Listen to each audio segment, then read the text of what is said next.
이 방문은 정확히 192시간, 날짜로는 8일 동안 단 한 번도 열리지 않았습니다. 마치 세상과 단절된 무인도처럼 대구의 한낡은 빌라 2층 방 안의 시간은 바깥 세상과 다르게 흐르고 있었습니다. 대낮에도 커튼이 쳐진 어두운 방. 그곳에는 두 명의 남자가 있었습니다. 한 남자는 이불을 머리끝까지 뒤집어 쓴 채 이미 숨을 거둔 상태였고, 다른 한 남자는 그 곁에서 너무나도 태연하게 편의점 도시락을 먹고 있었습니다. 죽음의 냄새와 삶의 허기가 뒤섞인 기이한 공간. 이것은 단순한 살인 현장이 아니었습니다. 우리 사회가 외면한 지옥도였습니다. 냄새요? 처음엔 좀 역했죠. 시큼하고 비릿하고. 근데 사람은 적응하는 동물이잖아요. 하루가 지나고 이틀이 지나니까 그 냄새가 그냥 제 살냄새 같더라고요. 방 전체에 배어버리니까 나중엔 냄새가 나는지도 몰랐어요. 밥 먹을 때도 별로 거슬리지 않았어요. 아버지가 죽었는데 배가 고프다는 게 참. 제가 생각해도 제가 괴물 같긴 하네요. 배가 너무 고팠거든요. 시신 옆에는 먹다 남은 컵라면, 용기와 삼각김밥 포장지가 뒹굴고 있었습니다.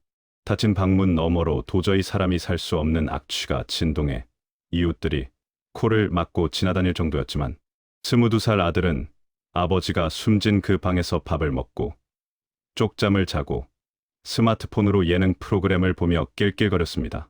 8일 뒤, 악취를 참다 못한 집주인의 신고로 경찰이 강제로 문을 열고 들어갔을 때 아들 강도영 씨는 도망치지도 저항하지도 않았습니다. 놀란 기색조차 없었습니다. 경찰을 보고 그가 내뱉은 첫 마디는 섬뜩하리만치 건조했습니다. 아버지는 저기 주무시고 계십니다. 비극 뒤에 숨겨진 진실을 끝까지 추적하겠습니다. 영상 제작에 큰 힘이 되는 구독과 좋아요 부탁드립니다. 이 사건은 2021년 5월 대한민국을 충격에 빠뜨린 일명 대구 간병살인 사건입니다. 사건 초기 여론은 들끓었습니다. 어떻게 자기를 키워준 아버지를 굶겨 죽이고 시신을 방치하냐. 페륜하다. 악마가 따로 없다. 법원 역시 그에게 존속살해라는 형법상 가장 무거운 죄명 중 하나를 적용했습니다. 하지만 수사 기록을 한 장 한 장 넘기다 보면 우리는 아주 기이하고 불편한 진실과 마주하게 됩니다. 그가 아버지를 죽인 무기는 칼이나 독약 같은 흉기가 아니었습니다. 그가 사용한 살해 도구는 바로 감당할 수 없는 가난과 철저한 고립이었습니다. 도영 씨는 살인범이기 전에 우리 사회가 만들어낸 가장 슬픈 피해자일지도 모릅니다. 우리는 이 비극의 시간을 되돌려봐야 합니다. 도영 씨가 살인자가 되기 전, 그가 그저 평범한 효자였던 시절로 말입니다. 비극의 서막은 사건 8개월 전인 2020년 9월로 거슬러 올라갑니다. 당시 22살 도영 씨는 군 입대를 앞두고 있거나 또래 친구들처럼 미래를 고민하던 평범한 청년이었습니다. 아버지는 대구의 한 공장에서 일용직으로 일하며 홀로 아들을 키웠습니다. 엄마 없이 자란 아들이 기죽을까봐 아버지는 낡은 작업복을 입으면서도 아들에게는 늘 좋은 운동화를 사주려 노력했습니다. 부자는 주말마다 국밥 한 그릇에 소주를 기울이며 서로를 의지하는 세상에 둘도 없는 친구 같은 사이였습니다. 아버지는 제 전부였어요. 엄마 얼굴은 기억도 안 나거든요. 그냥 아빠랑 둘이서. 제가 빨리 취직해서 돈 많이 벌어 아빠 호강시켜 드리는 게 유일한 꿈이었죠. 그날도 아빠가 공장에서 특근 수당 받았다 면서 꼬깃꼬깃한 5만 원짜리 2장을 주셨거든요. 친구들이랑 고기라도 사 먹으라고. 아빠는 맨날 공장 식당 밥만 드시면서 그게 아빠가 저한테 준 마지막 용돈이었어요. 다음 날 전화가 왔거든요. 아빠가 작업 도중에 쓰러지셨다고. 뇌출혈이라고. 수술은 성공적이었지만 남겨진 현실은 처참했습니다. 아버지는 왼쪽 팔다리가 완전히 마비되었고 인지 능력은 어린아이 수준으로 떨어졌습니다. 스스로 앉을 수도, 물 한 모금 마실 수도 없는 상태. 누군가 24시간 옆에 붙어서 목에 낀 가래를 뽑아내고 대소변을 받아내야 했습니다. 그리고 고지어 날아든 청구서는 22살 사회 초년생의 숨통을 조여왔습니다. 수술비, 입원비, 약값, 청구서에 찍힌 숫자는 2천만 원. 아버지가 평생 피땀 흘려 모은 전세, 보증금과 도영 씨가 대학 등록금을 위해 모은 알바비를 전부 털어 넣었지만 역부족이었습니다. 이때부터 메디컬 푸어 메더컬 푸, 즉 의료 파산의 공포가 시작됩니다. 병원은 냉정했습니다. 밀린 병원비를 내지 못하면 퇴원해야 한다고 압박했죠. 간병인을 쓸 돈이 없어 도영 씨가 직접 병수발을 들었지만 병원 측은 보호자가 상주해도 병원비는 내야 한다며 독촉했습니다. 도영 씨는 지푸라기라도 잡는 심정으로 친척들에게 전화를 돌렸습니다. 2021년 1월, 삼촌, 아버지가 쓰러지셨는데, 고모, 병원비가 급해서. 하지만 돌아오는 대답은 차가운 거절뿐이었습니다. 요새 코로나 때문에 다들 힘들다. 너희 아버지가 평소에 연락이나 하고 살았냐? 우리도 죽겠다. 전화를 끊고 멍하니 병원 복도에 서 있던 도영 씨는 휴대폰에 저장된 연락처 목록을 모두 지웠습니다. 이 넓은 세상에 우리 둘뿐이구나. 22살 청년은 그때 이미 세상과의 단절을 선택하게 된 겁니다. 더 이상 병원비를 감당할 수 없게 된 도영 씨는 잔인한 선택을 강요받습니다. 치료 중단, 그리고 강제 퇴원. 의사는 지금 퇴원하면 위험하다고 경고했지만 도영 씨에게는 선택지가 없었습니다. 그는 튜브를 꽂은 아버지를 업고 도망치듯 병원을 빠져나왔습니다. 그들이 향한 곳은 보증금 300에 월세 30만 원짜리 낡은 빌라. 엘리베이터도 없는 2층. 햇빛조차 제대로 들지 않는 그 좁은 방은 이제 22살 청년이 감당해야 할 거대한 감옥이자 독방이 되었습니다. 집에 오니까 진짜 지옥이 시작됐어요. 병원에선 간호사 쌤들이 해주던 걸 제가 다 해야 하잖아요.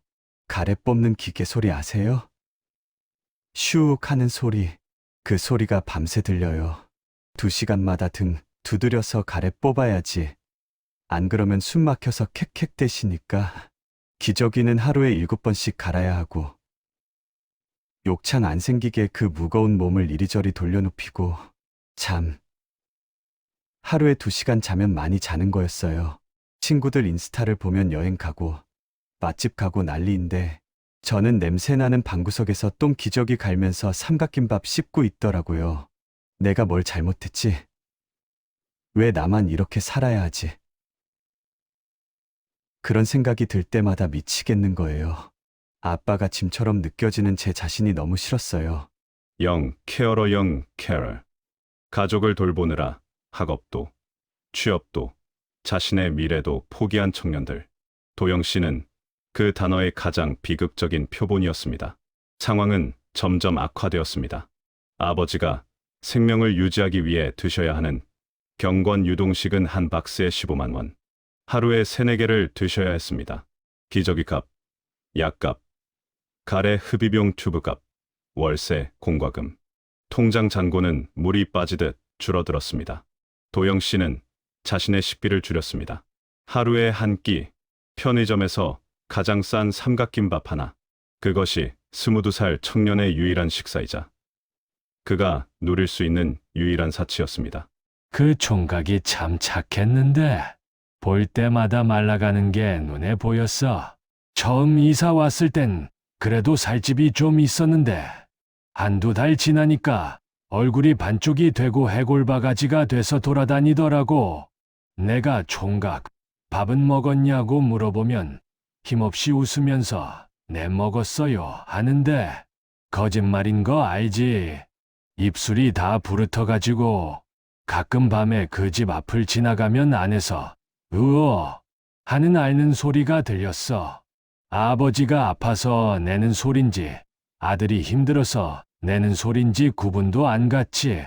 도와주고 싶어도 문을 안 열어주니까. 많은 분들이 묻습니다.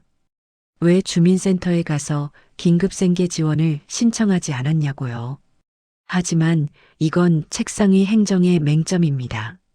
도영 씨는 아버지를 24시간 간병해야 했습니다.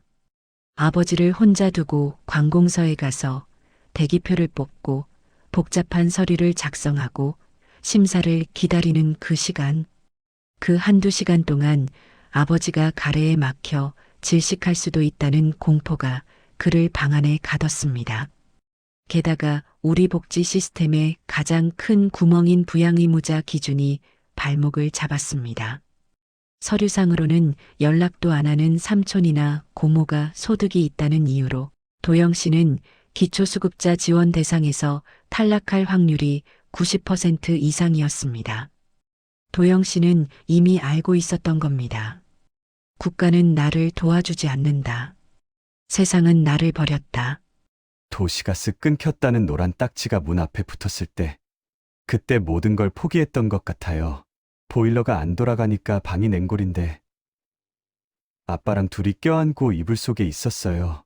아빠 몸은 열 때문에 불덩이 같은데, 방은 얼음장이고, 입에서는 하얀 입김이 나오고, 약도 다 떨어졌고, 아빠한테 넣어줄 영양캔도 딱 2개 남았었어요.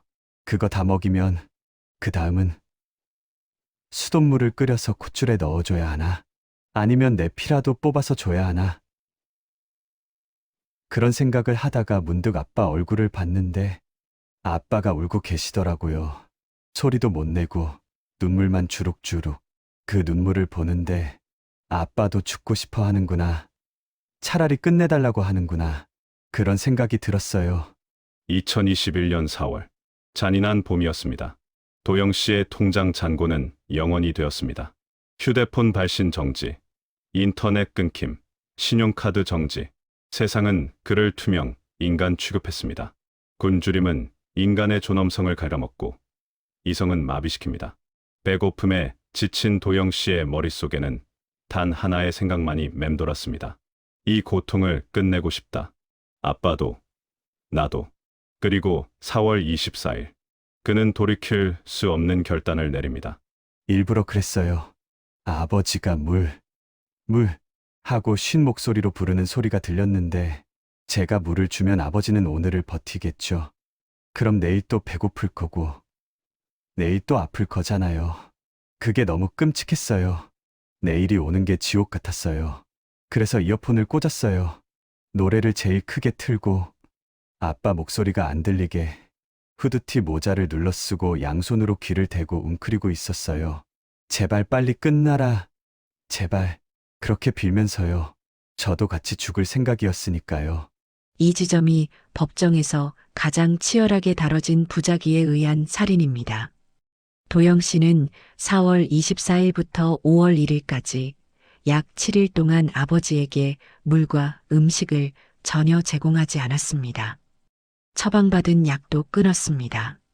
매일 아침 눈을 뜰 때마다 아버지의 코 밑에 손을 대보고 숨이 붙어 있으면 절망하고 숨이 멎어 있기를 기대했던 그 7일간의 침묵.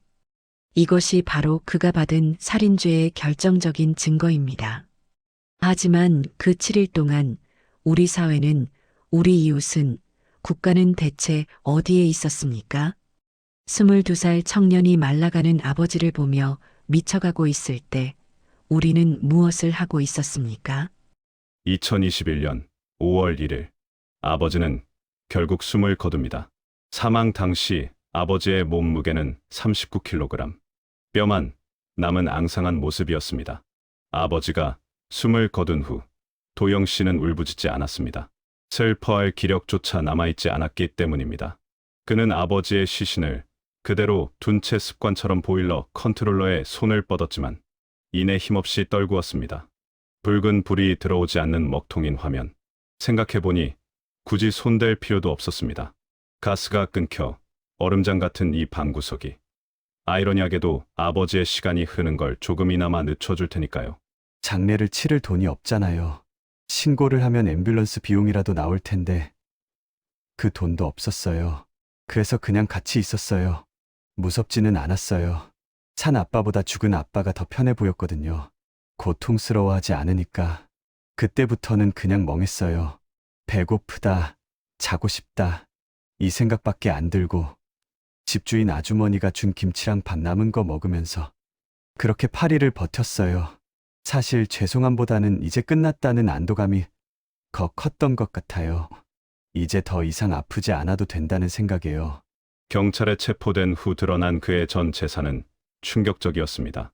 너덜너덜해진 지갑 속 아버지가 사망한 후 도영 씨가 상속받을 수 있었던 유일한 유산인 통장 하나. 그 통장 잔고는 2,040원이었습니다. 편의점 삼각김밥 2개를 사면 100원이 모자란 돈. 그것이 평생을 공장에서 일한 아버지의 목숨값이자 22살 아들이 감당해야 했던 살인의 대가였습니다. 경찰서에서 그 통장을 보여주는데 헛웃음이 나더라고요. 눈물도 안 났어요. 겨우 이거였나? 내가 이것 때문에 아버지를 죽였나? 이 2,000원으로 뭘 할 수 있었을까요?